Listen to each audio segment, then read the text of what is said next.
तो गाइस मैं हूं अंकित और आप देख रहे हैं रेसलिंग फैंस नेटवर्क। शुरू करेंगे भाई अपनी बातों को हम लोग सबसे पहले मिज से। तो भाई द मिज यानी कि ए लिस्टर काफी ज्यादा फ्यूरियस है डब्ल्यूडब्ल्यू के ऊपर बिकॉज उनको मैच नहीं मिला है against John Cena. John Cena भाई अपने आखिरी दिनों में है डब्ल्यूडब्ल्यू का एंड उसके बाद वो रिटायर हो जाएंगे। सीना को मैच मिल चुका है एज स्टाइल्स के साथ फॉर क्राउन जूल। फैंस ने बहुत ही डिमांड की थी एंड मिज इसी चीज को लेकर अपसेट है, एज स्टाइल्स को लेकर नहीं, खुद को लेकर। The Miz says he's pissed that fans are not clamouring for one final match with John Cena. कहते हैं मिज कि it pisses me off as a WWE superstar because I feel like I've had big rivalry with John Cena. I've had multiple WrestleManias with Cena, and yet the fans are not saying, "Hey, we want the Miz versus Cena." He has 5 days left. That's it. That's 5 superstars that are going to get the opportunity to be in the ring, and I want myself to be one of them.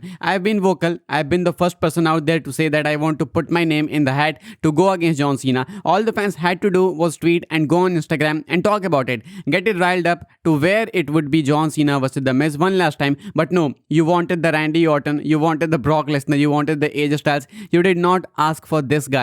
तो मिज काफी ज्यादा upset दिख रहा है, मतलब visibly upset है। मिज को इससे दिक्कत नहीं है कि एज स्टाइल्स को मैच मिल गया या ऑर्टन को मिल गया। वो कहते हैं तुमने इन लोगों के लिए ही क्लेमोर करा, तुमने मेरे लिए नहीं करा। मतलब मैंने सबसे पहले कहा था कि मैं सीना को फेस करना चाहूंगा। ये सही बात है, सही बात है भाई। मिज ने बोली थी ये बात, मैंने कवर भी किया था इस चीज को। मैं उस टाइम पे सबका कवर कर रहा था कि ये कह रहे हैं कि रसल करेंगे, वो कह रहे हैं कि रसल करेंगे। मिज ने भी बोला था कि वो रसल करना चाहेंगे, बिल्कुल इनिशियली बोला था। इनफैक्ट इन्होंने डब्ल्यूडब्ल्यू को भी पिच किया था, लेकिन डब्ल्यूडब्ल्यू तो खुद से कहां मैच देने वाली, मजबूरी भी है भाई। डब्ल्यूडब्ल्यू ने मल्टीपल मैचेस कोडी रोड्स पे वेस्ट किए हैं, शायद उतने सारे नहीं करते हैं। तो मे भी हो सकता था कि भाई मिज जैसे सुपरस्टार को मैच मिले। हालांकि मैं ऑनेस्टली बोलूं भाई, तो मिज के साथ मैं मैच देखने के लिए बिल्कुल भी एक्साइटेड नहीं हूं। एंड अब तो बिल्कुल भी नहीं भाई, जब 3-4 डेट्स बच रहे हैं तब तो कौन ही देखना चाहेगा। लेकिन बात यहाँ पे मिज की भी सही है, वो अपसेट तो होंगे। इससे मिज को ऐसा लग रहा होगा भाई कि मेरे साथ ही ऐसा क्यों, क्या मैं मेगा स्टार नहीं हूँ, क्या मैं सुपरस्टार नहीं हूँ, मेरे साथ ये भेदभाव क्यों। तो समझने वाली बात है, बट इधर भी समझने वाली बात है भाई कि एज इन जनरल ही जॉन सीना मिज का मैच 2025 में कोई क्यों देखना चाहेगा। मानते हैं कि हिस्ट्री है, पहले मैच हुआ है, सब कुछ हुआ, बट अभी ऐसा नहीं ना कि हिस्ट्री है तो सबका ही करना होगा हमें। खैर भाई आगे बढ़ते हैं, हम लोग बात करते हैं अगली स्टोरी के बारे में जो कि जेकब फाटू को लेके। जेकब फाटू की हाइप भाई इतनी कैसे ज्यादा मर गई मुझे समझ नहीं आया। मतलब ये तो एक रिकॉर्ड बना लिया इन्होंने। मतलब ये तो ऐसा हो गया कि जैसे जेकब फाटू थे ना स्टार्टिंग में आए थे तो कि वो फास्टेस्ट राइजिंग सुपरस्टार है, वो फास्टेस्ट डाउनफॉल वाले सुपरस्टार लग रहे हैं भाई। मतलब इतना ज्यादा कैसे है भाई। खैर इनके रिटर्न को लेकर मैं आपको अपडेट बता देता हूँ। टीवी पे थे नहीं है, टीवी पे आपको जल्दी देखने को मिलेंगे। अपडेट निकल के सामने आई है रेसलिंग ऑब्जर्वर न्यूज लेटर की तरफ से। कहा जा रहा है कि Jacob फाटू will be returning eminently. Eminently is the term जो कि तब यूज किया जाता है जब सुपरस्टार अगले हफ्ते ही वापस आ सकता है। तो जेकब फाटू आपको अगले ही शो में देखने को मिल सकते हैं। क्या पता कल ही स्मैकडाउन में आपको देखने को मिल जाए Jacob फाटू। So this is a real possibility. ये है कुछ जेकब फाटू को लेकर अपडेट। देखो यार, मुझे लगता है कि इनको हील बनाना चाहिए एंड फैंस भी ऐसी डिमांड कर रहे हैं। जेकब फाटू जब से फेस बने, सोलो के अगेंस्ट गए, तब से ही उनकी हाइप खराब होगी। मतलब फेस जेकब फाटू बनाने की नीड थी नहीं, फैंस पसंद है उनको, पहले भी कर रहे थे वो ही। कुछ सुपरस्टार्स होते जो हील रहे या फेस रहे ना, उनको सपोर्ट मिलता है उनके टैलेंट के कारण, उनके इन रिंग वर्क के कारण या उनके प्रोमोस के कारण, तो चलता है। जेकब फाटू सही था उस लायक, लेकिन जेकब फाटू को फेस बनाया गया, उसके बाद फैंस उब गए, तो उसके बाद जेकब फाटू की हाइप डेड हो गई। अब जेकब फाटू को वापस से हील बनाना चाहिए, तब मुझे लगता है कि कुछ बनेगा। जैसे डोमिनिक की बात देख लो, डोमिनिक को लोग सब पसंद करते हैं, मतलब सबको डोमिनिक पसंद है कि भाई क्या सुपरस्टार है, क्या टैलेंट है, मतलब इन रिंग वाइज भी एंड ऐसे माइक के हिसाब से भी देखो तो परफेक्ट है। लेकिन फिर भी वो हील है, इसीलिए उनको वो रेगुलर सपोर्ट मिलते आया है। अगर वो भी फेस बन जाएंगे तो क्राउड 10 दिन चाटेगी, फिर बोर हो जाएगी ना। तो ये बात है, हील हो के अगर किसी को सपोर्ट मिल रहा है इसका मतलब ये नहीं कि उसको फेस बना ही दो। बनाना पड़ता है, समझ आती है बात, लेकिन ऐसा नहीं कि नेसेसरी है। जेकब फाटू को अब हील बनाना चाहिए। बाकी जेकब फाटू भाई आपको बहुत ही जल्दी, हो सकता है अगले ही शो में, कल ही देखने को मिल जाए वापस आते हुए डब्ल्यूडब्ल्यू टीवी पे। आगे बढ़ते हैं गाइस, हम लोग बात करते हैं अगली स्टोरी के बारे में जो कि रसल पलूजा को लेकर। रसल पलूजा की स्टार रेटिंग्स भाई मैं आपको बता देता हूँ। मेल्टजर की रेटिंग्स निकल के सामने आ गई है। आप बताना कि ये रेटिंग सही है या फिर नहीं। एंड तो आप लोग अपनी भी रेटिंग्स कमेंट्स में दे सकते हो। ओवरऑल शो को हम लोग पहले ही रेट कर चुके हैं, 10 में से 5 दिया था मैंने।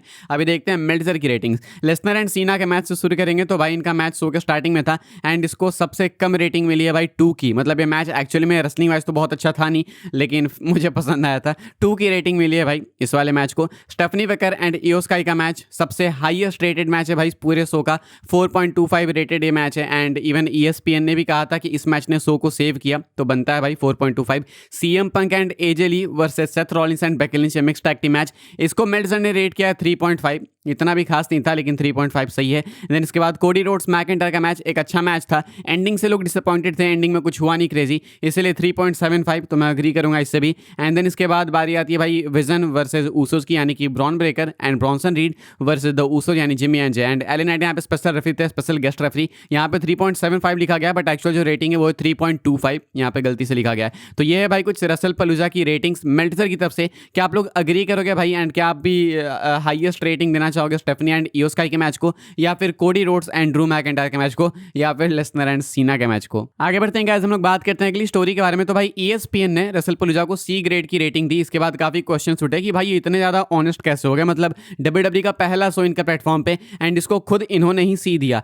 तो अभी रसल वोट्स की अपडेट आई थी कल, मैंने आपको बताया भी कि WWE वाले भी काफी सॉफ्ट एंड पजल थे कि आखिर ऐसा क्यों करेगा, मतलब ESPN वाले ऐसा क्यों कर रहे हैं हमारे साथ। तो ऐसे में भाई ESPN के जो राइटर थे जिन्होंने ये रिव्यू लिखा था, उनका कहना है कि इसका कोई भी लेना देना नहीं है WWE AEW किसी से भी। मैं एक रेसलिंग फैन हूँ, मैं कई सालों से रेसलिंग देख रहा हूँ, मैं कई सालों से लिखते आ रहा हूँ, कई सालों से रिव्यू करते आ रहा हूँ। तो ये बस पार्ट ऑफ माई जॉब है एंड मैं बिल्कुल ऑनेस्ट रिव्यू करते रहूँगा, बिकॉज अगर मैं ऐसा नहीं करूँगा तो मैं अपने जॉब के साथ धोखाधड़ी करूँगा एंड धोखेबाजी करूँगा, ऐसा कुछ कहना है इनका। एंड इनकी बात सही है भाई, ये मतलब क्यों ही बायस्ड हो, सिंपल सीधी बात है। इनका रोल तो ये भी नहीं है ना कि WWE के साथ इन्होंने डील की है। अगर ESPN वाले चाहे तो ये रोक लेंगे डेफिनेटली इनको, लेकिन ESPN वाले भी क्यों चाहेंगे। ESPN सिर्फ एक वो नेटवर्क नहीं ना है जैसे नेटफ्लिक्स हो गया, ऐसा कुछ नहीं है। ESPN खुद एक कंपनी है जो कि मीडिया कंपनी है, जर्नलिज्म, एंड जब जर्नलिज्म बायस्ड हो जाएगा भाई तो फैंस क्यों ही ESPN को रेलेवेंट समझेंगे। अभी ये जो रेटिंग दी है इन्होंने, इसके बाद भाई देखो सही बात है, लोग अप्रिशिएट करने लगे। अभी इस वाले शो को अगर ये A ग्रेड की रेटिंग दे देते हैं तो तुमको लगता है कोई इसके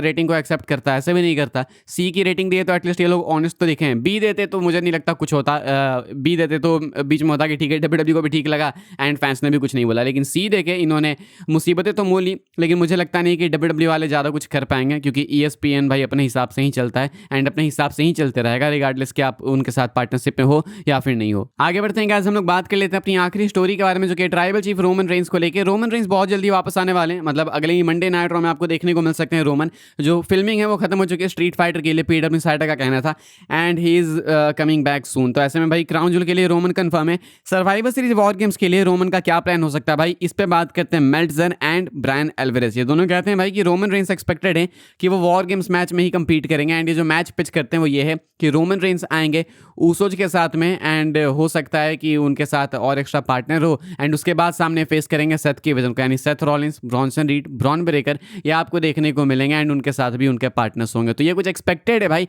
अभी इनका वही कहना है, देखते हैं क्या होता है। मुझे नहीं चाहिए भाई कि ऊसोज रोमन के साथ में, मैं चाहता हूँ कि रोमन के साथ में कोडी आ जाए, सीना आ जाए, एंड ऐसा कुछ हो जाए भाई तो मजा आ जाए, लाइक CM पंक आ जाए तो अच्छा लगेगा। आप क्या चाहोगे भाई कमेंट करके बताना, लेकिन मेल्ट्जर का कहना है कि ऊसोज के चांसेस ज़्यादा हैं, एंड उसके बाद सेथ की वजन से लोग कंपीट करेंगे एक एक पार्टनर एक्स्ट्रा ऐड करके सर्वाइवर सीरीज वॉर गेम्स में। फिलहाल भाई इस वाली वीडियो के लिए सारी अपडेट्स थी, एंड आई होप सबको इन्फॉर्मेशन मिली हो। मिले तो वीडियो को लाइक कीजिएगा, शेयर कीजिएगा, सब्सक्राइब कीजिएगा चैनल को, ताकि आने वाले टाइम के अंदर आपको और भी सही WWE के अपडेट्स वगैरह सबसे पहले देखने को जानने को मिलते रहे। फॉलो कर सकते हैं आप लोग मुझे इंस्टाग्राम एंड ट्विटर पर, लिंक आपको मिलेगी डिस्क्रिप्शन में। ज्वाइन कर सकते हैं व्हाट्सएप चैनल को, उसके भी लिंक आपको मिलेगी डिस्क्रिप्शन में। मिलूंगा मैं आपसे अगली वीडियो में जल्दी ही, तब तक के लिए goodbye, thanks for watching.